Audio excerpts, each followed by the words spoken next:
Manipur True Horror Story na mayamgi mafamda taramna okjari. Ngasisu anawa wari amaga loinana mayamgi mafamda pudana laksari. Wari asi Christmas ki Eve 24th of December da tokiba wari ni. Ket sahi mapan muk surawi nupi macha amakangni. Mahakna mahaki bedroom ki Christmas tree aduda Christmas ki moja amasung bol yanduna lerami. Yaktang leraga mahak wabadagi tumthakre. Mahakna tumthakraba matungda ket ki mama amasung mapana box amada dol amaga amasung chocolate kharaga haptaga mahaki gift oina Christmas tree manaktuda thumlamni. Aduga makoi ani di ket ki kadagi tholaga makoi anigi bedroom da sangkre aduga koina khali ket na hayeng nongalaga surprise oina gift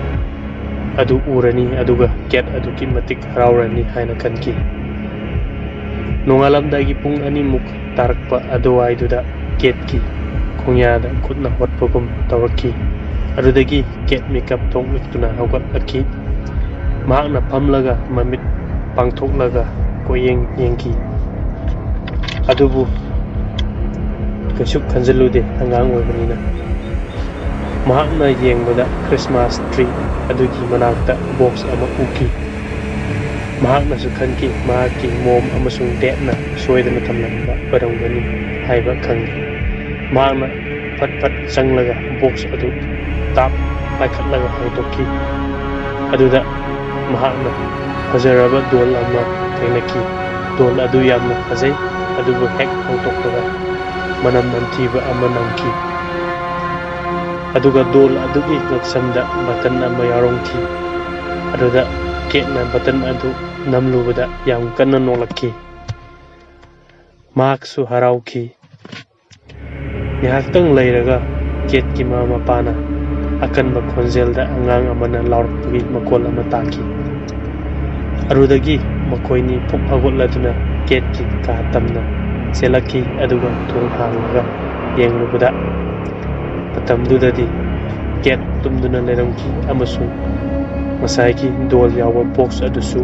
makoina hana tamlamba mapamduda lengdana lerami karimata unglamti aduda makoi anina khanki ketki mamangda lawu ayamlani haina aduga ketna nungaina tumbado upuda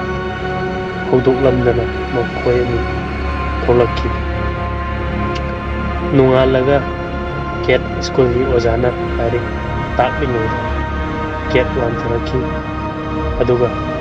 mamit mana sab imkhatlaga murung soladuna makhung chingtheklaga laiki adudagi kutakta principal na call tawraktuna ketki mama mapa laki aduga hospital da pukatki. Ket yenglibu doctor adu searchki member amasuni mahakna yengbadadi medical gi oiba laina ama oina uramde.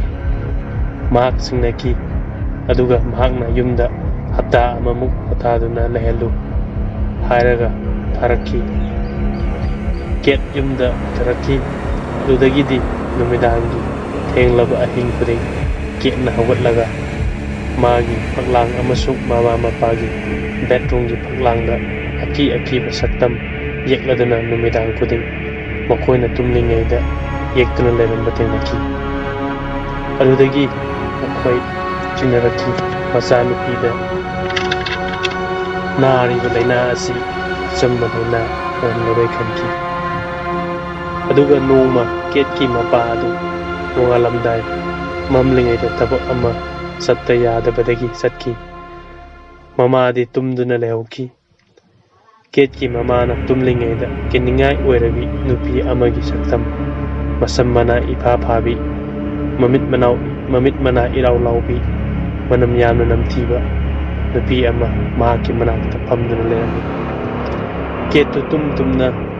manam yamna namthiba ama namlakpadagi mahak agolakki adugadi fikam kairabi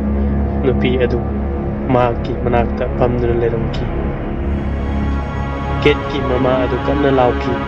aduda nupi adu hawatlaga thuna satki aduda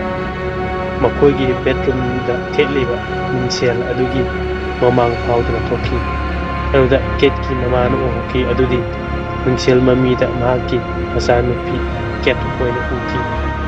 matamduda khangki masanupi adu evil spirit